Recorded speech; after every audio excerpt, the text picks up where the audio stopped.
everyone, welcome back to Foxy Books and Planning. It is time for another reading wrap up, and happy Mardi Gras since that is next Tuesday. I hope y'all have some great fun parties, extravagances planned for that holiday. I'm actually really proud of myself this month for February being a short month. I read a lot of things and I got a lot of physical books done, and I have a lot of ebooks in progress.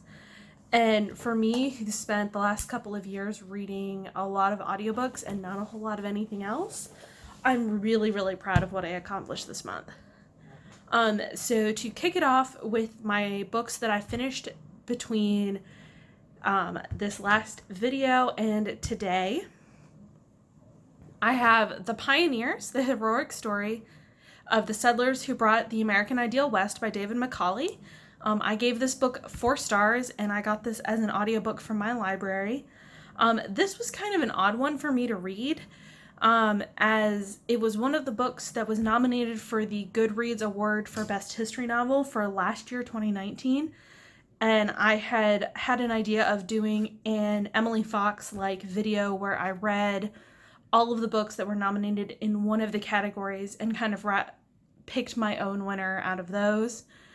And I chose the history nonfiction category because that's one that I read a lot of, and I figured I would be able to make a pretty good decision on, and it wasn't one where there were a lot of sequel books like the science fiction or fantasy categories.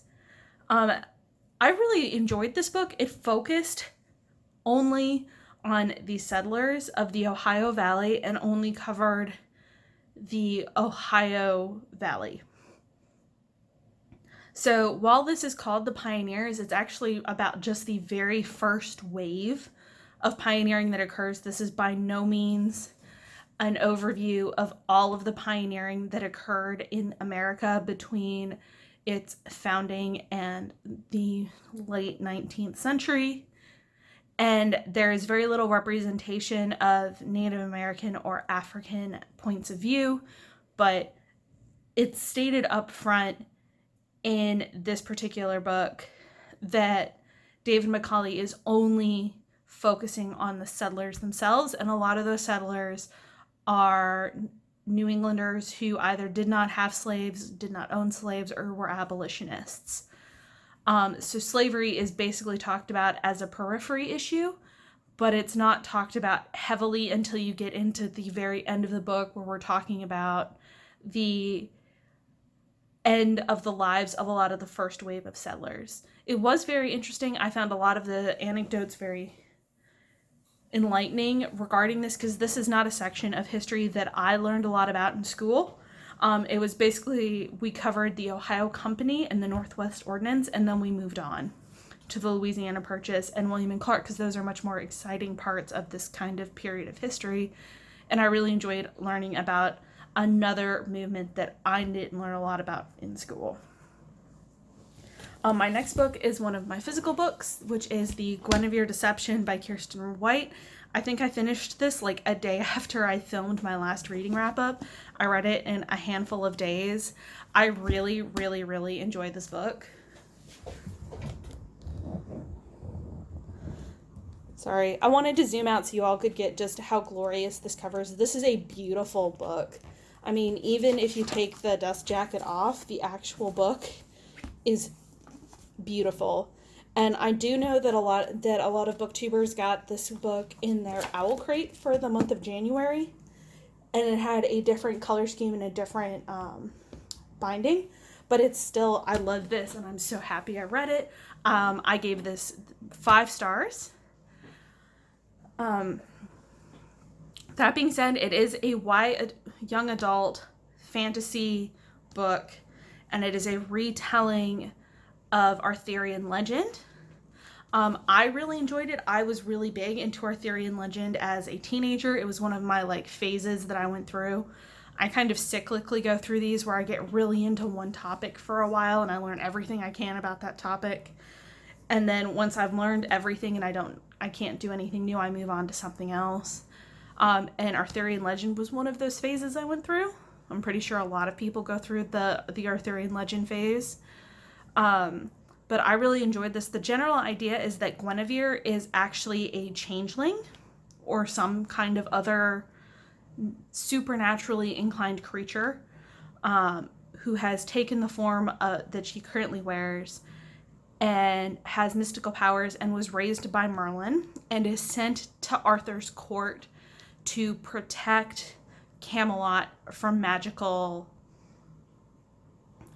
influences.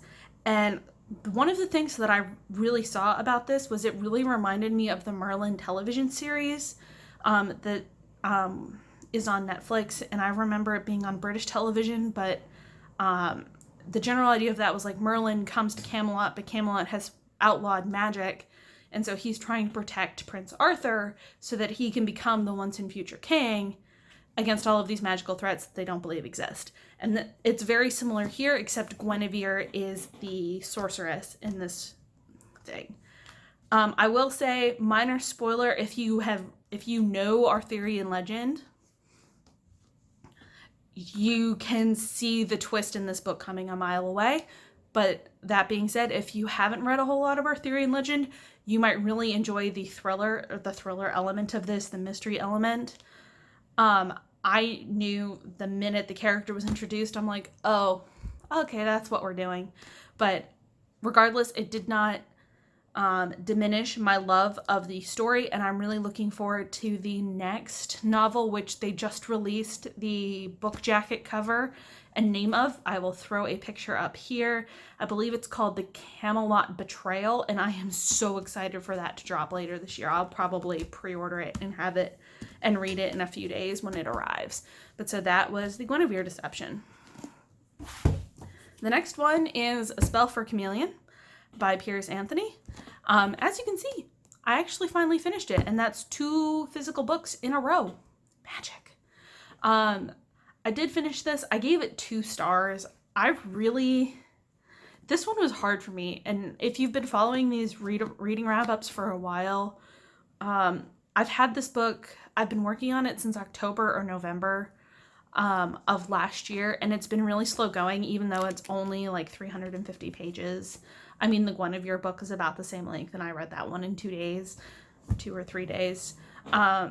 But this just didn't grab me in the same way. A lot happens in this 350-ish pages, but I'm not really invested in our main character, Bank, who is on a quest to figure out what his magical powers are because he has come of age and not expressed any magical gift. And in Xanath, if you have not expressed a magical gift by your 18th birthday, you are thrown out into the mundane world or exiled. And so he goes on a quest to figure out what his magical powers are. He's told he has magic, but they don't know what it is. He's exiled. A bunch of other stuff happens. And the chameleon character is actually the most interesting part of this book, and I don't want to spoil it for people, even though this book is almost 50 years old. Well, not this particular copy, but the actual story was published in the 70s. I think. I want to say the 70s. Yeah, 1977. I still don't want to spoil the reveal for others. I would say if you're used to the high fantasy of today, not the book for you. If you like a lot of the older high fantasy novels, this might be a good try for you, and you might enjoy it more than I did. But I am going to be donating this to my library as soon as I have enough books to take. All right, the next book I did this month was In the Garden of the Beasts, Love, Terror, and an American Family in Hitler's Berlin by Erik Larson, which I gave 4 stars and was a library borrowed audiobook. This one tells the story of Ambassador Dodd and his family during the early years of Hitler's Germany and their experiences as the American ambassador and the ambassador's family in Hitler's Berlin. It is a very interesting look into the early years of the Hitler regime and a really interesting look at a family and a man who became kind of I'll see if I can find what the actual phrasing of this is, but towards the end of the book, they call Ambassador Dodd the Cassandra of the 20th century, where he spends 2-3 years tops as ambassador to Berlin, and he is sent with the express purposes of making sure Hitler pays Germany's debt to the United States, and that Hitler eases up on the Jewish question. And Ambassador Dodd is he's a history professor from North Carolina who taught at University of Chicago for many years and is very invested in the history of the American South. And he looks at everything from a Jeffersonian perspective, and he looks at everything from a historical perspective. And it's really hard for him to connect with Germany, where he's trying to explain, it's like, hey, this might not be the best idea because, we've tried this before and it didn't work. And Hitler's just like, whatever, you're no point in my life.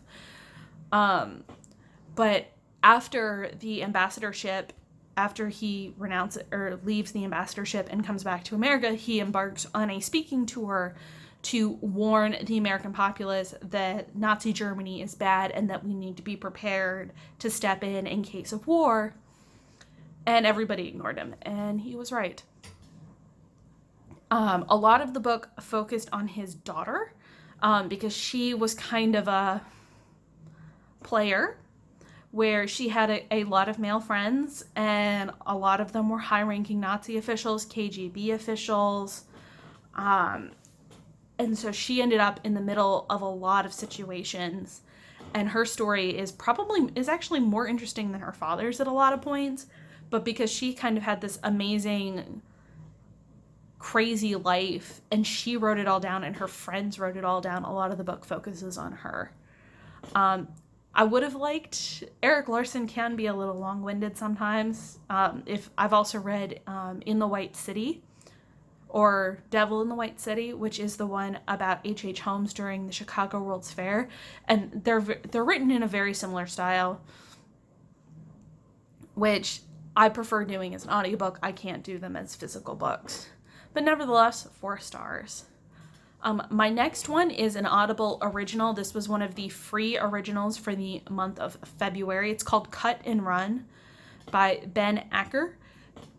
It's a full cast production of a short story. It's only like 2.5 hours, about a research doctor who's trying to cure diabetes, and his partner who run an illegal organ stealing operation where she fishes the men and he cuts the kidneys, and they end up picking the wrong mark in the guise of an FBI agent who then goes after them, and all the hilarity that happens after that. It was really funny, really light.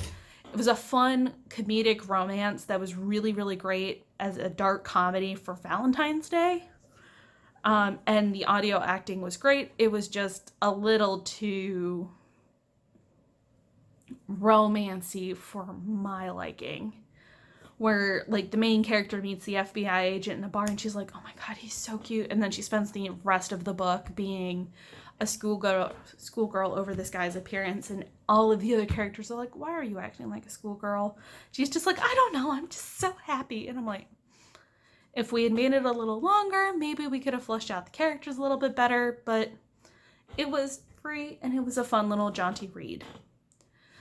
The next book is Sword of Destiny by Andrzej Sapkowski. This is the second of the Witcher short story collections, and according to Goodreads is the 0.75 book in the Witcher series, but it's the second short story collection after The Last Wish.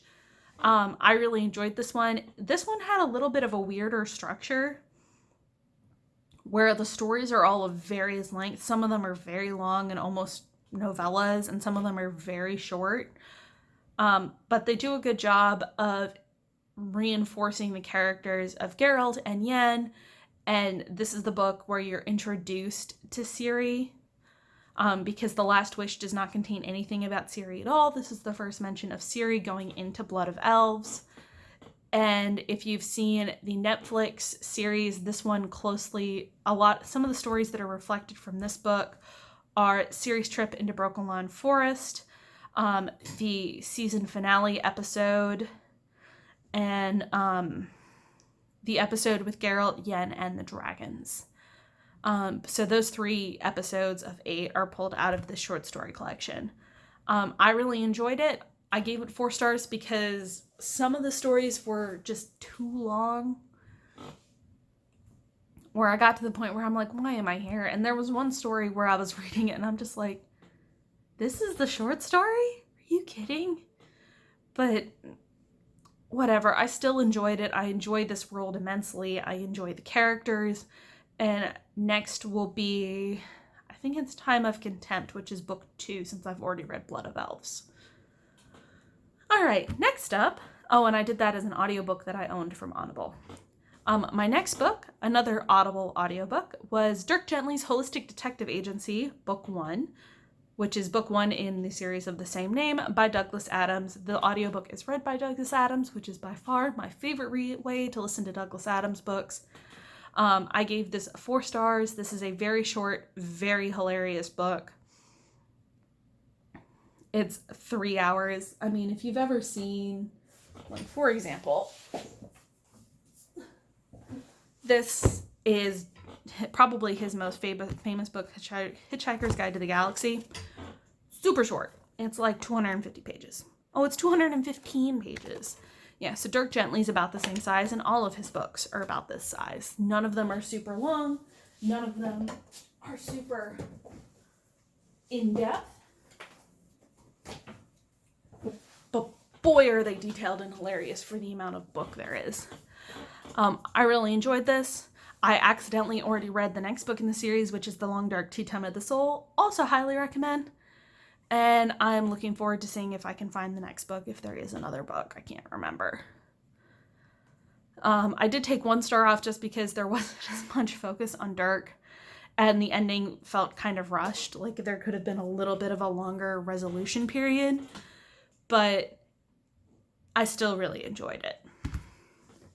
All right, and my last book that I finished this month was Thrawn by Timothy Zahn. I finally finished it. I've had this on my to-read list forever. I love Timothy Zahn's, what is it called? Heir of Empires trilogy.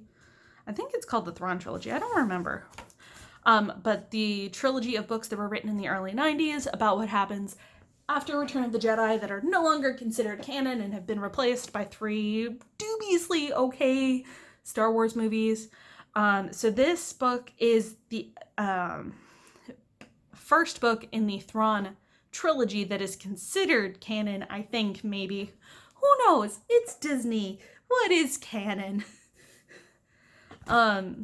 But this tells the story of how Thrawn goes from being an admiral of the Chiss Empire to becoming Grand Admiral of the Galactic Empire, or a Grand Admiral of the Galactic Empire. And we follow him along with his trusty ensign, aide, Eli Vanto, who is also a really great character. And then Tidra Price is the other character we're following. I really could have done without the Tidra, whatever her name is. I'll write it up here somewhere, so y'all can try and pronounce it. I could have dealt without her and just chopped that out and just had all Thrawn all the time, because Thrawn is a tactical genius. He is brilliant. I could just watch an entire movie of just Thrawn if Timothy Zahn writes it.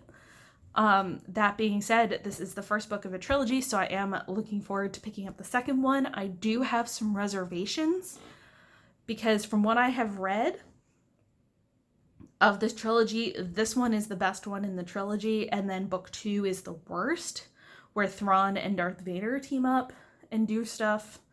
But I'm holding out hope. I really enjoyed Timothy Zahn's writing. I really enjoy his Star Wars novels. I really hope that someday Disney will greenlight a movie or a Disney Plus series or something about Thrawn, so we can get more of him than his brief stint on Star Wars Rebels, so you can see more of his brilliant genius.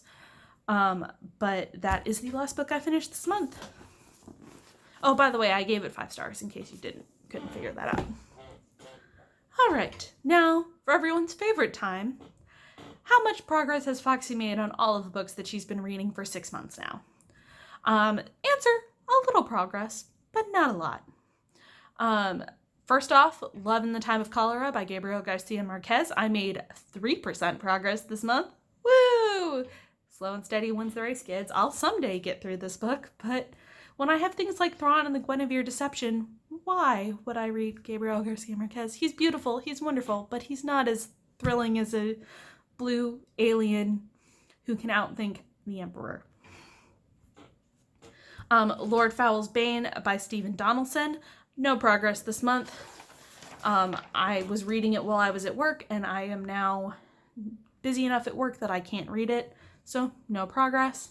Heart of Europe by Peter Wilson. No progress again. Like I say video after video, it is my when I have literally nothing else to read book to read, and I have lots of books because I maxed out my holds on both my library cards, and they all came due at once. So I'm working through those as quickly as I can. Knight of the Seven Kingdoms by George R. R. Martin. Still no progress, but it's like Heart of Europe at this point, is it's there when I have literally nothing else to read, and I have plenty to read right now, so I'm okay. Final Girls by Riley Sanger. This is an ebook that I borrowed from my library. I'm currently 38% of the way through the book. Really enjoying it. Really interesting. General ideas that you're following a girl who is a final survivor of a massacre, a la any 80s slasher movie that you have ever seen. And she is part of an elite group of women who have survived these massacres, and their fearless figurehead is found dead. Dun dun dun. And the other member of their little club shows up on this girl's doorstep asking for help. I'm really interested in it. I've been eating it up when I'm at work. I read it at lunch. I'm really enjoying it. Hopefully I'll finish it in the next couple of weeks, so I'll be able to talk about it more in March. Next is An Anonymous Girl by Greer Hendricks. I'm 13% of the way through an audiobook from my library. This one I was going back and forth with what was it? In the Garden of the Beasts. I was reading those two at about the same time, and I just got to the point where I was like, I need to hunker down and finish this goddamn book. When it was like in the Garden of the Beasts, because I was like, I've got an hour left, and it's due in 5 hours. We're just going to listen to it. And I just kind of lost track of An Anonymous Girl. With this one, we're following a character who is a makeup artist in New York City who takes a college student's spot for a psychological research project that pays. And something nefarious is afoot with the whatever is going on with the research program, and the doctor is not quite who they claim to be. I really enjoyed it. It's definitely a strange writing style, but I definitely think it's effective for the book. But I just haven't gotten completely into it yet because I've had so many other things going on. The next one is Once Upon a River by Diane Satterfield. I am 20% of the way through an audiobook from my library. This one was up for Best Historical Fiction, Goodreads Choice Award 2019. I don't think it won. It might have. I will throw myself a sarcastic comment if I am wrong. But I'm 20%-ish into it, and boy is it weird, and boy do I not understand it, and boy do I not understand how this is historical fiction. To me, it reads like literary fiction because it's a story about storytelling. And I guess it's historical because it's set in the mid to late, who knows when. When I started reading it, I thought it was ye olden Middle Ages, but now it reads like it's the mid to late 19th century. But there's no time period pinpointed, and there's no real clarification of when or where we are. Well, no, the where we are is pretty good. We're in a small village on the northern on the banks of the Thames, close upriver from London, so north of London. But other than that, no idea what time period this takes place in. Like I said, when I first started reading it, I thought it was ye olden days. Turns out I am wrong. but it's never quite stated when the actual time period is. So it's a very anonymized historical fiction where you kind of have this amalgam of different time periods because it's really about the stories that people are telling, and stories are timeless. But at the same time, if it's historical fiction, please tell me when the book is set.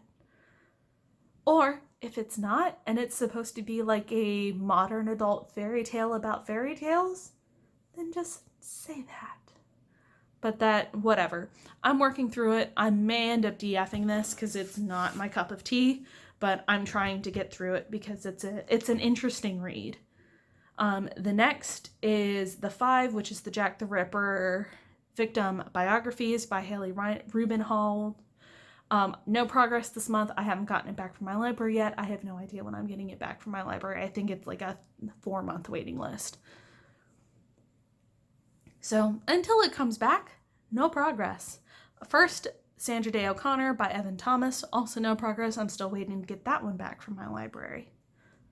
All right, breathing. We are now to the on deck portion, which normally when my to read or in progress books is such a large list, I wouldn't do on decks, but I wanted to go ahead and throw books in because I've got a bunch of stuff that I'm reading or testing to see if I want to read. So I figured I would mention it here. So for physical books, I'm going to try Damsel by Alana K. Arnold. I've actually read the first chapter of this before. So I'm going to start this over again and see how I like it. It's a young adult fantasy novel about a kingdom where the heir becomes king after he goes out and kills a dragon and rescues a damsel, and this time the damsel has no memories of what's happened. So definitely will be interesting. Need to get into it because I just finished Thrawn this morning, so this will be the next one of my physical books. In terms of audiobooks, my on deck for the month is Winter People by Jennifer McMahon. I actually have this from my library and I've listened to a couple of minutes of it and I'm definitely intrigued, but once I finish a couple of audiobooks and if I still have the loan from my library, I will be continuing on with this book. All right now. So to summarize, I have completed 8 books this month. I have 9 books in progress and 2 on deck.